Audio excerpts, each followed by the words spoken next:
Ladies and gentlemen, welcome once again to the Student of the Game. I am Kyle Nash, the Student of the Game, and listen, if you're here, chances are you like talking sport, and we're glad you're here to do it with us. A little bit different stuff going on the past couple weeks. Been doing some playoff previews. This week is no different, and an extra special treat. Listen, the joke is that he appears twice a year on the Earnestly Speaking podcast, if he's lucky. I think this counts as what, a third or fourth time with some of the simulcasts. It's hard to get a hold of this guy, mostly because of my schedule, let's be real. But we're all lucky to have.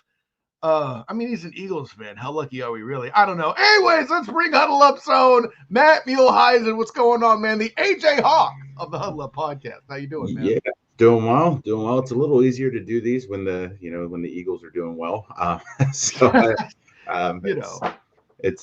one of those things that we get to talk about. What's going on. But kudos to the other guests who, like Mikey B, who's Bengals have had a little bit more of a disappointing season and still jumping on to do these things. Yeah, Mikey B is doing the NFL awards, so there's that tradition as well to account for. So he gets past it by suggesting things like, Jamar Chase should be the offensive player of the year. Not that he was wrong. It's just I don't know how you don't pick Joey Burr if you're going to pick Jamar Chase. But that's a conversation we had on that version of the Student of the Game podcast. That being said, the Eagles doing well. You said it off the jump. For me, I picked the Packers, I know, but that was all vibes, as the kid said. In the moment they fumbled the opening kickoff, I knew the Packers weren't going to win. Then compounded were the two starting linemen that they lost. But kind of take me through the Eagles, because there was a certain lack of confidence, not necessarily shared by you, granted. We weren't out here saying the season was over like with the 76ers, but there was certainly an evolution to it. Certainly you would agree. And if you do, what might have led to it? Yeah, it was interesting. Going into the year, on paper, I think we all said as Eagles fans, no excuses. The talent that they had on that roster, they had put the pieces around offensively and defensively, I think, for the first time in a while. We saw Howie finally make some investments into the linebacking core, which isn't something that, in my years of fandom, we've ever really seen from the Eagles front office, at least not since the Buddy Ryan years. So I think that it took some feeling out, obviously. I think those first few weeks, we saw what the defense could do. We saw what was there in terms of the schemes and what they were willing to do. I think offensively, the first few weeks there were some injuries. When Lane Johnson's out, I think that's kind of one of those things. And I always made fun of Cowboys friends who, when Sean Lee was down there, like, well, if Sean Lee's out, we're not going to do well. And he was always out. So that was kind of that easy thing. But with Lane Johnson, we've seen that track record of if he's not in the game, the Eagles offense suffers drastically. So he missed a couple games. Brown was out for a few weeks. Devontae was out here and there. Goddard's out. So it's really been hard to gauge offensively what they can fully do, because you knew going in they're going to lean on Saquon, and that's the smart thing to do. And they did that. It's just without threat of a passing game.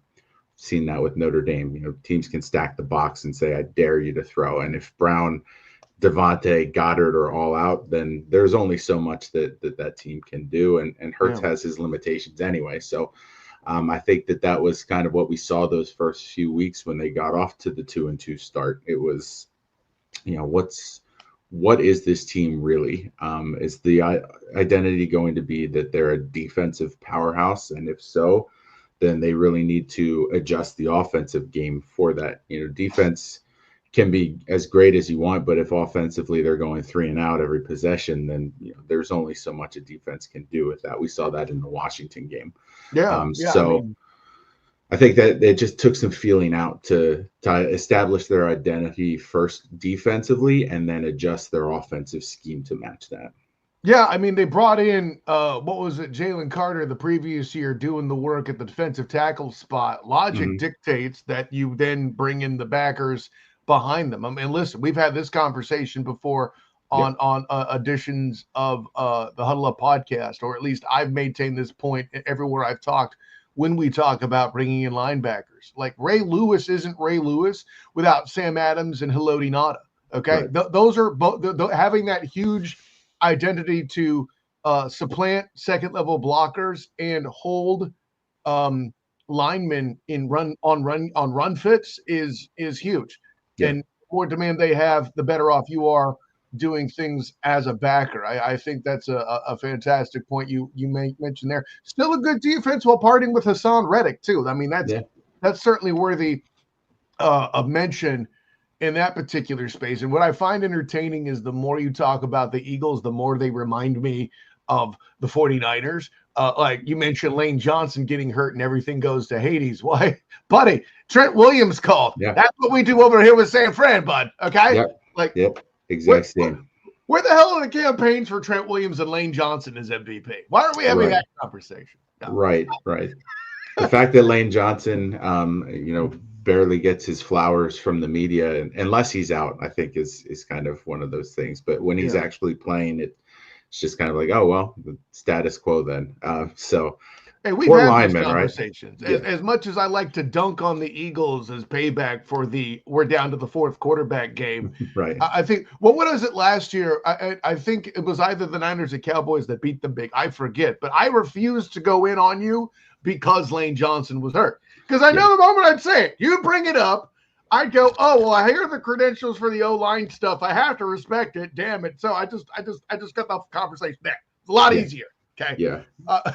That all being said, I mean, listen, I don't mean any disrespect to the Rams. I thought what they did exposing a Vikings team who I always lacked some confidence in. I think you were in that boat. Yeah. I'll put it this way. The Rams want a shootout, I feel like. Do you think that's a first step into the Rams competing in the upcoming game? Yeah, I think that they have to do quick scoring. If they're going to try to establish the run, and they have a good running back in Williams. And I'm not just saying that as a Notre Dame fan. He has established himself bring it up, but okay. in the NFL. I mean, he has some issues with fumbling with ball security, but otherwise he's shown that he can be a very good running back in this league. But I think that if you get into a clock possession time management game, that's really where the Eagles are kind of built to succeed. And not that the Rams can't, but we've seen them, establish their weapons. They have two fantastic receivers who you just kind of know at least one of them is going to get there. So how do you limit the other and make sure there's not two big games? But that really has to be the focus for LA, is if they want to win, it can't be a defensive showing like it was. And I think that last week, both teams kind of left a lot to be desired offensively. Defensively, I think they showed out, and the offense just kind of did enough to keep the game at arm's length in both cases. I mean, you mean the Packers and Eagles game, yeah?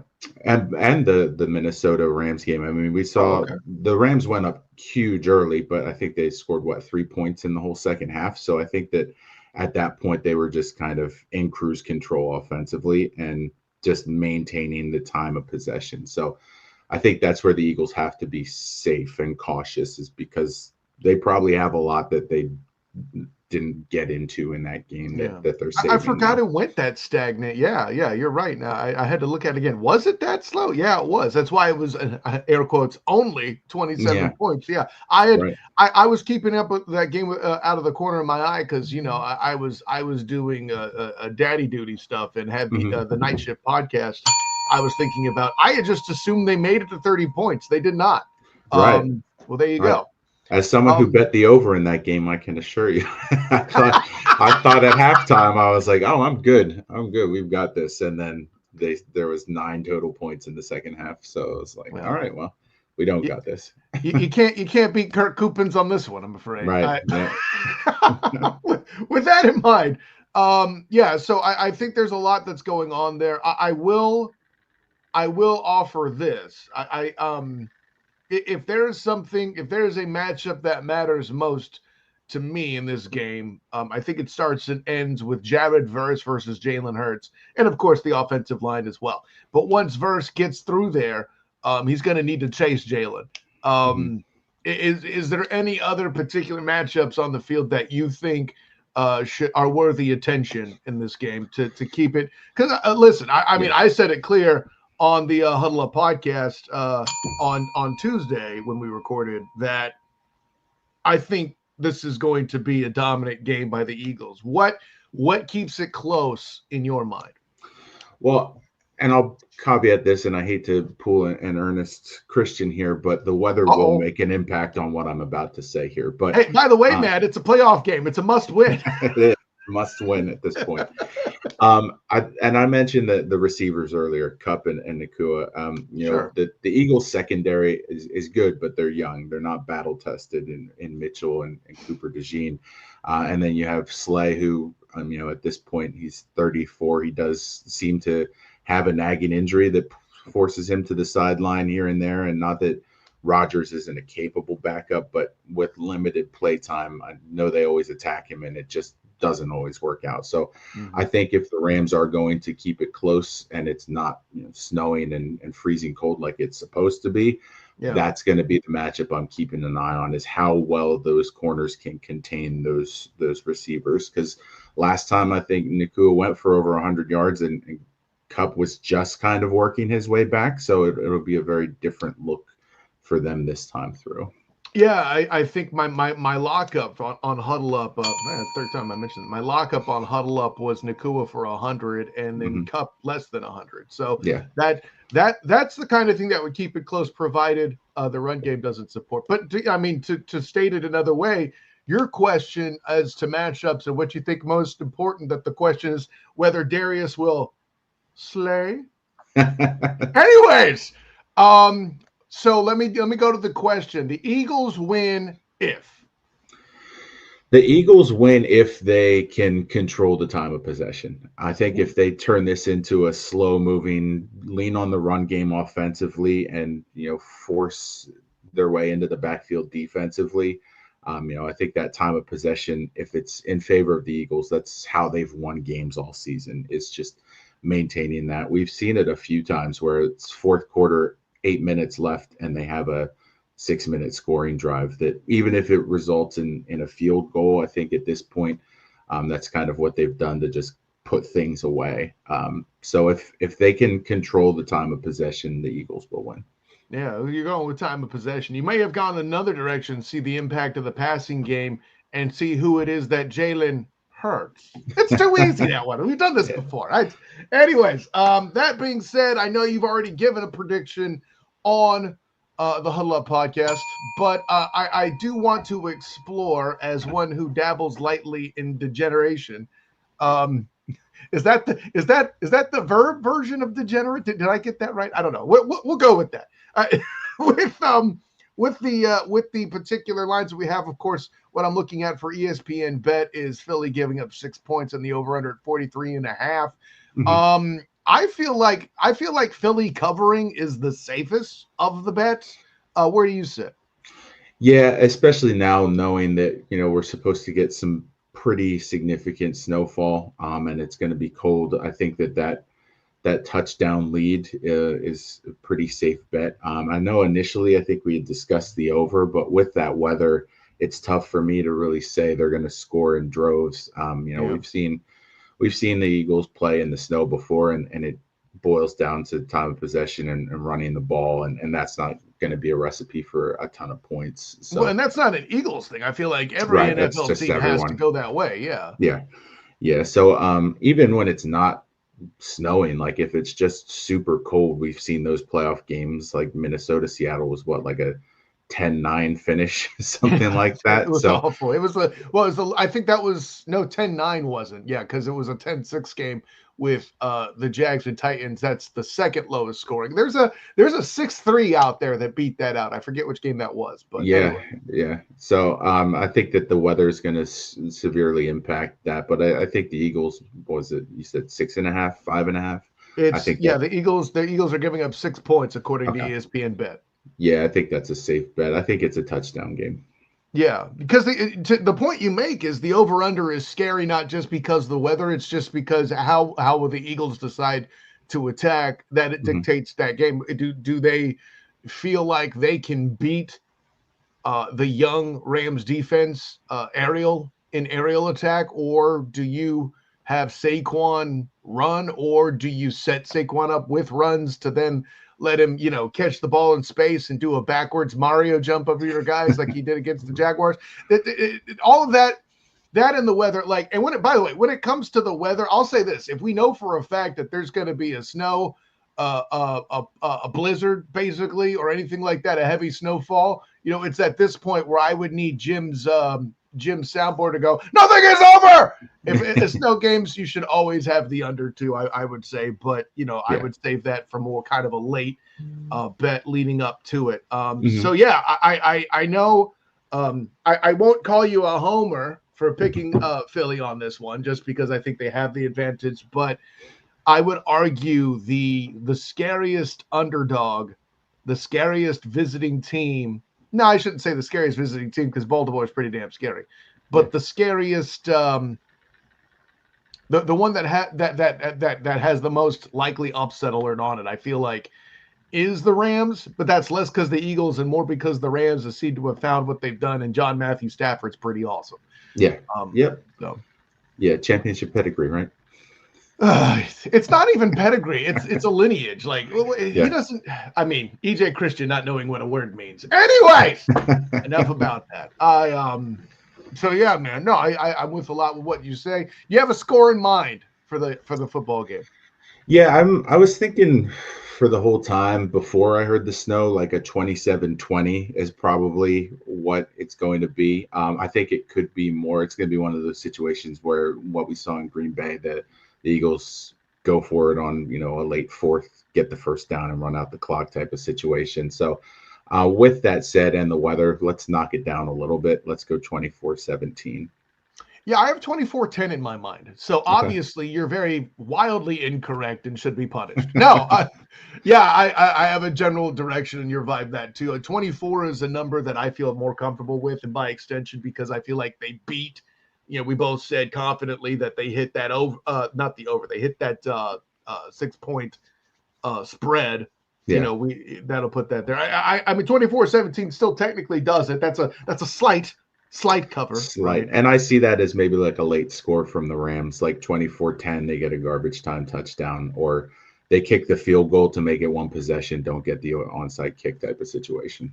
That's a good assessment. Fair enough. Matthew Muehleisen, tell the world where you can be found. Yeah, absolutely. So you can listen to me on Mondays on the Maximize Monday podcast, Tuesdays and Thursdays on the 3CT podcast, and then Tuesday nights on Huddle Up.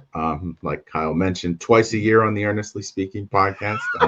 I think I've exceeded that with Student of the Game this season, so we'll see. I mean, on the simulcasts alone, Matt, you make it in there too. I made it. Right. I'll put it that way. I would have you on next week, but I know you don't do back-to-backs like Joel Embiid. Right. Anyway. Right. It's a workload management. That's right, man. No, hey, listen, you have a daughter to raise with various fanhoods. At least all of yours seem to be in the same geographical area. We can't say that for Jim. Right. Like, what are we talking about there? The state of Michigan, but he lives in Pennsylvania, but cheers for a team in Indiana and also Washington, D.C. I'm very confused. I have questions. Don't forget Dallas. So. Oh, yeah, right. The state of Texas as well. How can we call him Woke Jim when he cheers for a team in the state of Texas? How does that work? A lot of red states for Jim. So, Matt, thanks for jumping in. Great job as always. And, of course, I'm Kyle Nash, the Steer of the Game. You can find me on Twitter, Instagram, Threads, and Blue Sky. Matt, I am one of the cool kids. You made it. At the SOTG. Check out me on Facebook as a Steer of the Game. Check out my writings with Fans First Sports Network covering the Orlando Magic, which is why I feel like I have license to mock the Sixers. Oh, no, for sure. I make those jokes. I do have a lot of fun watching them play basketball just in general. And Nick Nurse, former Magic head coach, current Sixers head coach, super cool guy. Had a good conversation with him about that game Sunday night. So make sure you check out any and all of that Fans First Sports Network. Follow all their socials as well as I got stuff on Instagram. about that. And then my work with the Black and Gold Banneret covering UCF football and basketball. I will be at Edition Financial Arena Saturday covering the first of the doubleheader they have. The women play at 4 o'clock. The men follow, hosting Houston. Should be a huge game all the way around. So make sure you check that out. blackandgoldbanneret.com and also the Night Shift podcast. The Black and Gold Banner YouTube channel, Night Shift podcast has 1,000 subscribers. Make sure you check that out. Plus the Duval dive. I'm keeping track of the coaching carousel. Not carousel. He's fired already. Let's put it that way. Right. Yeah. So they're trying to replace Dougie P. That's a whole fascinating conversation. We broke it down not only on how Trent Baalke deters coaches. We talked about that Wednesday night on the Duval Dive, as well as Mel Kiper having his first mock draft and who he picked to go to the Jaguars. I'll give you a hint, Matt Muehleisen. It's something I think your wife might be afraid of, that he ends up in Jacksonville, the guy that Mel Kiper picked. I'll leave it at that. Interesting. So, for Matt Muehleisen, I am Kyle Nash, the student of the game. Until next time, everyone, class dismissed.